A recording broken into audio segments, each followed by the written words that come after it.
Hi everyone. Today we are going to discuss about diabetes. So first diabetes గురించి మనకి క్లియర్గా idea రావాలంటే first insulin గురించి మనం ఒక కాన్సెప్ట్ నేర్చుకోవాలి, రైట్?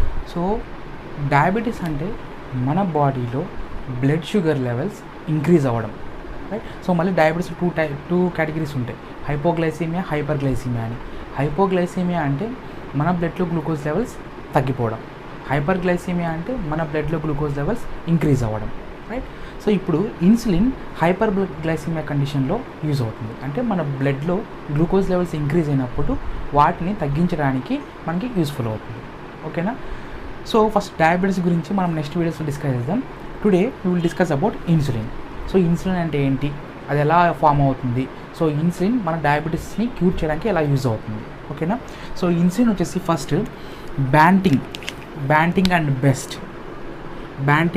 బెస్ట్ అనే ఇద్దరు సైంటిస్టులు 1921లో డిస్కవర్ చేశారు, ఓకేనా? పోర్క్ ప్యాంక్రియాస్ నుంచి ఈ ఇన్సులిన్ అనే హార్మోన్ని వాళ్ళు ఎక్స్ట్రాక్ట్ చేశారు 1921లో.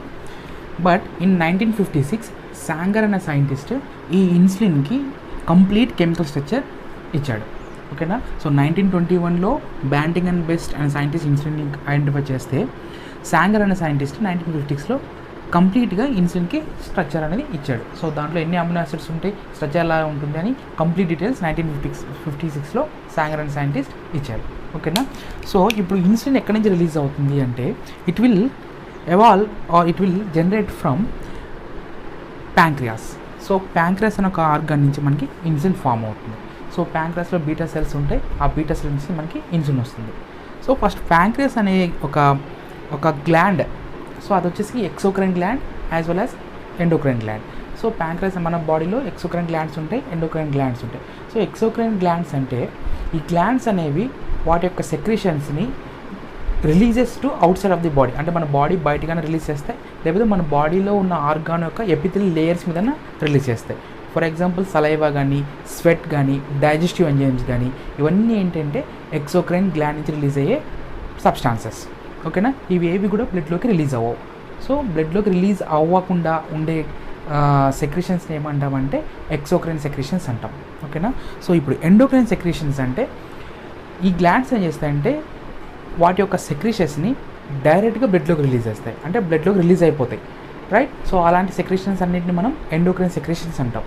సో బెస్ట్ ఎండోక్రైన్ సెక్రీషన్ అన్నింటికి మ్యాక్సిమం ఎగ్జాంపుల్ వచ్చేసి హార్మోన్స్. సో హార్మోన్స్ అనేవన్నీ మనకు బ్లడ్లో రిలీజ్ అవుతాయి. సో బ్లడ్లో రిలీజ్ అయిన తర్వాత అవి through out the body circulate అవుతాయి, ఏ ఆర్గన్ దగ్గర యాక్షన్ చూపించాలనుకుంటున్నాయి అక్కడ యాక్షన్ చూపిస్తాయి, ఓకేనా? సో ఎక్సోక్రైన్ అంటే అవన్నీ ఎక్స్టీరియర్గా రిలీజ్ అయ్యే సెక్రీషన్స్, లేకపోతే ఒక ఆర్గాన్ యొక్క ఎపిథెలియల్ లేయర్స్ మీద రిలీజ్ అయ్యే secretions.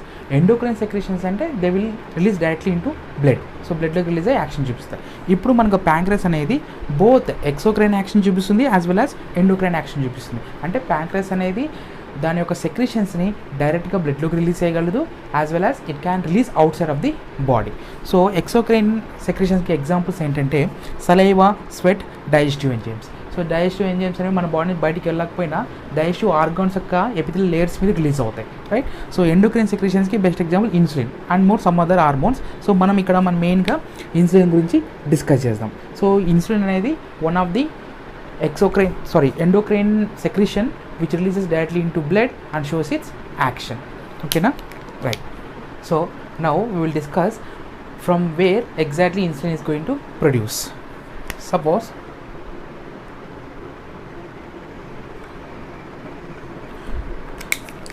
think that it is the insulin, from where it is going to release.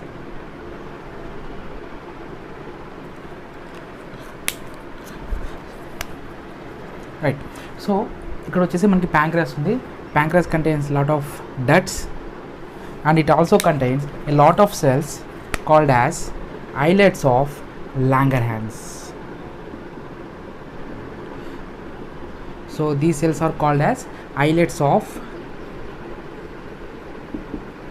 Langerhans.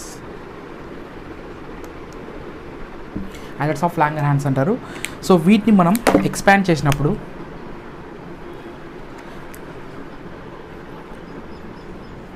they look like this.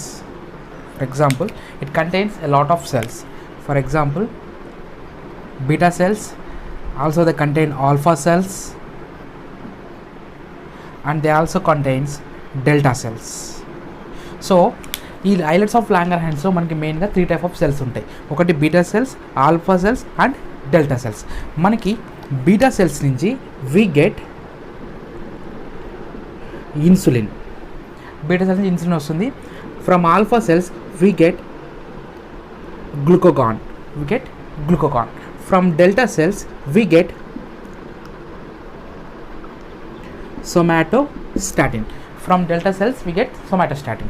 So ఈ 3 హార్మోన్స్కి డిఫరెంట్ ఫంక్షన్స్ ఉంటాయి, రైట్. సో మనం ఇప్పుడు ఇన్సులిన్ ఎందుకు యూజ్ అవుతుంది జస్ట్ బ్రీఫ్గా డిస్కస్ చేద్దాం. మనం ఫుడ్ తీసుకెళ్ళిన తర్వాత ఆ ఫుడ్ అనేది మనకి ఎనర్జీగా కన్వర్ట్ అవుతుంది. ఫర్ ఎగ్జాంపుల్ గ్లూకోజ్గా కన్వర్ట్ అవుతుంది. ఆ కన్వర్ట్ అయిన గ్లూకోజ్ మనం బాడీ ఫంక్షన్స్కి యూటిలైజ్ చేసుకుంటాం. సో యూటిలైజ్ చేసుకున్న తర్వాత ఎక్సెస్ అమౌంట్ ఆఫ్ గ్లూకోజ్ ఏమవుతుందంటే స్టోర్ అవుతుంది. అంటే మన అడిపోస్ టిష్యూలో కానీ మన టిష్యూస్లో కానీ ఆర్గన్స్లో కానీ స్టోర్ అవుతుంది.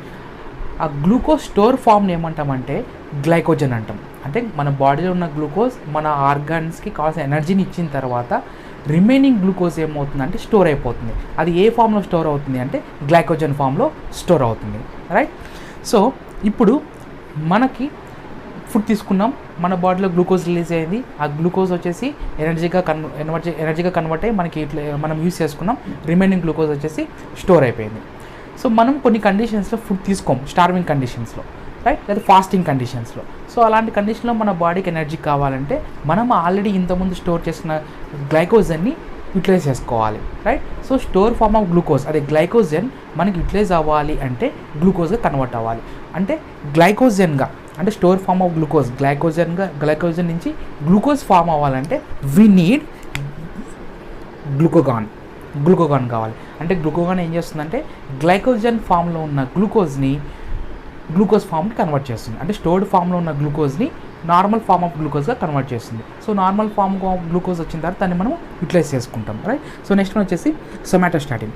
సో ఈ సొమాటోస్టాటిన్ ఏం చేస్తుందంటే మన బాడీలో మెయిన్గా గ్రోత్ హార్మోన్ని సప్రెస్ చేయడానికి యూస్ఫుల్ అవుతుంది. Also it will suppresses both glucagon and insulin. So దీని గురించి మనం తర్వాత వేరే వీడియోస్లో డిస్కస్ చేద్దాం. సో ఇక్కడ మెయిన్ ఈ రెండు ఏంటంటే మన బాడీలో గ్లూకోజ్ రిలీజ్ అయిన తర్వాత ఎక్సెస్ అమౌంట్ ఆఫ్ గ్లూకోజ్ని స్టోర్ చేయడానికి కావాల్సిన హార్మోన్ ఏంటంటే ఇన్సులిన్. ఎక్సెస్ అమౌంట్ ఆఫ్ గ్లూకోజ్ని స్టోర్ చేయడానికి ఆల్రెడీ స్టోర్ అయిన గ్లూకోజ్ మళ్ళీ గ్లూకోజ్గా కన్వర్ట్ అయ్యి మనకి యూటిలైజ్ అవ్వాలంటే మనకు కావాల్సింది గ్లూకోగాన్, ఓకేనా. సో ఇది మెయిన్గా ఈ హార్మోన్స్ చేసే function. Here we will discuss about structure of insulin. So insulin structure ఎలా ఉంటుంది అంటే ఇక్కడ డిస్కస్ చేద్దాం, right. So actually insulin will be like this.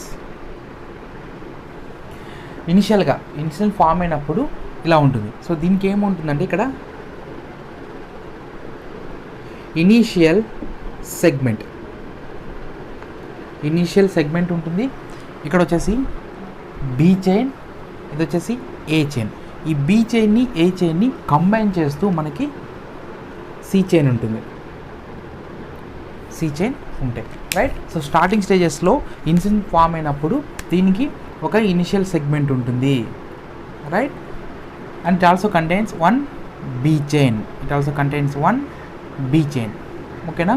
So ఇక్కడ వచ్చేసి ఒక ఏ చైన్ ఉంటుంది. So initial segment B chain, A chain. So ఈ బీ చైన్ని ఏ చైన్ని రెండింటిని కంబైన్ చేస్తూ మనకి మెయిన్గా సి చైన్ ఉంటుంది, రైట్. సో మొత్తం స్టార్టింగ్ స్టేజెస్లో ఈ ఇనిషియల్ స్టేజెస్లో ఇన్సులిన్ ఫామ్ అయినప్పుడు it contains a total of 110 amino acids. So మొత్తం 110 అమినో యాసిడ్స్ ఉంటాయి. సో ఇనిషియల్ సెగ్మెంట్లో ఎన్ని ఉంటాయి, సి చైన్లో ఎన్ని ఉంటాయని ఒకసారి చెప్తాను. సో సి చైన్లో వచ్చేసి మనకి 35 అమినో యాసిడ్స్ ఉంటాయి. బీ చైన్లో వచ్చేసి we contains 30 amino acids. A చైన్లో వచ్చేసి 21 amino acids. And in initial segment we contains 24 amino acids, right. So ఇక్కడ నుంచి ఈ ఇనిషియల్ స్టేజెస్లో ఉన్న ఇన్సులిన్ నుంచి మనకి 51 ఉన్న అమినో యాసిడ్స్ ఇన్సులిన్ ఫామ్ అవ్వాలి. సో అది ఎలా ఫామ్ అవుతుందో ఒకసారి చూద్దాం. So this is the initial form of insulin which contains a total of 110 amino acids, and it also contains initial segment, B chain, C chain and A chain. So next ఏమవుతుందంటే ఇక్కడ నుంచి A chain అనేది cut off అయిపోతుంది. So అప్పుడు మనకి ఏం మిగులుతుంది? It contains only B chain, C chain and A chain. So this is the B chain, C and A chain. So ఇక్కడ ఏమవుతుందంటే టోటల్గా మనకి 86 అమినో యాసిడ్స్ ఉంటాయి. సో 24 అమినో యాసిడ్స్ ఇక్కడ నుంచి వెళ్ళినప్పుడు మనకి రిమైనింగ్ 86 అమినో యాసిడ్స్ ఉంటాయి. సో ఫస్ట్ స్టేజ్లో ఉన్న అమినో ఇన్సులిన్ ఏమంటారంటే ప్రో ఇన్సులిన్ అంటారు. ప్రో ఇన్సులిన్ అంటారు. సో నెక్స్ట్ వచ్చిన ఇన్సులిన్ ఏమంటారంటే ప్రో ఇన్సులిన్ అంటారు. సో ప్రో ఇన్సులిన్ వచ్చేసి టోటల్ 110 అమినో యాసిడ్స్ ఉంటాయి. ప్రో ఇన్సులిన్లో వచ్చేసి టోటల్గా 86 అమినో యాసిడ్స్ ఉంటాయి. సో నెక్స్ట్ ఏమవుతుంది అంటే వైల్ దిస్ ఫార్మేషన్ అంటే ఇనిషియల్ సెగ్మెంట్ రిమూవ్ అయిపోయిన తర్వాత ప్రో ఇన్సులిన్ ఫామ్ అయినప్పుడు బీ చైన్కి ఏ చైన్కి డైసల్ఫైడ్ బ్రిడ్జెస్ ఫామ్ అవుతాయి, డైసల్ఫైడ్ బాండ్స్ ఫామ్ అవుతాయి, రైట్. సో బాండ్స్ ఫామ్ అయిన తర్వాత సి చైన్ అనేది రిమూవ్ అయిపోతుంది. సో సి చైన్ రిమూవ్ అయినప్పుడు the insulin look like this. So this the A chain, this the B chain. So ఇక్కడున్న C chain, remove అయిపోయింది కాబట్టి C chain will be separate. So C chain అనేది సపరేట్గా ఉంది మనకి, right. C chain సపరేట్గా ఉంది. సో ఇప్పుడు సి చైన్లో ఆల్రెడీ మనకి ఎన్ని అమినో యాసిడ్స్ ఉంటాయి? 35 అమినో యాసిడ్స్ ఉంటాయి. 35 సపరేట్ అయిపోయి బీ చైన్లో 30 అమినో యాసిడ్స్ ఉంటాయి, ఏ చైన్లో 21 అమినో యాసిడ్స్ ఉంటాయి, రైట్. సో ఇప్పుడు ఇన్సులిన్ వచ్చేసి బీ చైన్, ఏ చైన్ రెండు కంబైన్ ఉన్న ఫామ్ కాబట్టి టోటల్గా మనకి insulin contains 51 amino acids. So this is the final structure of the insulin. So final ఏంటంటే 51 అమినో యాసిడ్స్ ఉంటాయి. దాంట్లో ఏ చైన్, బీ చైన్లో 30 అమినో యాసిడ్స్ ఉంటాయి, ఏ చైన్లో 21 అమినో యాసిడ్స్ ఉంటాయి. సో చాలామంది స్టూడెంట్స్ బీ చైన్లో ఎన్ని అమినో యాసిడ్స్ ఉంటాయి, ఏ చైన్లో ఎన్ని అమినో యాసిడ్స్ అని చాలా కన్ఫ్యూజ్ అవుతుంటారు. సో చిన్న ట్రిక్ చెప్తాను చూడండి. సో 51 అమినో యాసిడ్స్ ఇన్సులిన్లో, దాంట్లో బీ చైన్లో 30, ఏ చైన్లో వచ్చేసి 21. సో ఇది ఎలా గుర్తుపెట్టుకుంటారంటే బీ ఇలా రాస్తారు, సో బీలో ఆల్రెడీ 3 ఉంది. ఇక్కడ చూడండి, ఇది తీసేస్తే 3 ఉంది. సో 30 అలా గుర్తుపెట్టుకోండి. సో ఈ పాయింట్ గుర్తుపెట్టుకుంటే మీరు ఎప్పటికీ మర్చిపోలేరు. బీ చైన్లో 30 అమినో యాసిడ్స్ ఉంటాయి, ఏ చైన్లో 21 అమినో యాసిడ్స్ ఉంటాయి, right. So this is the structure of insulin.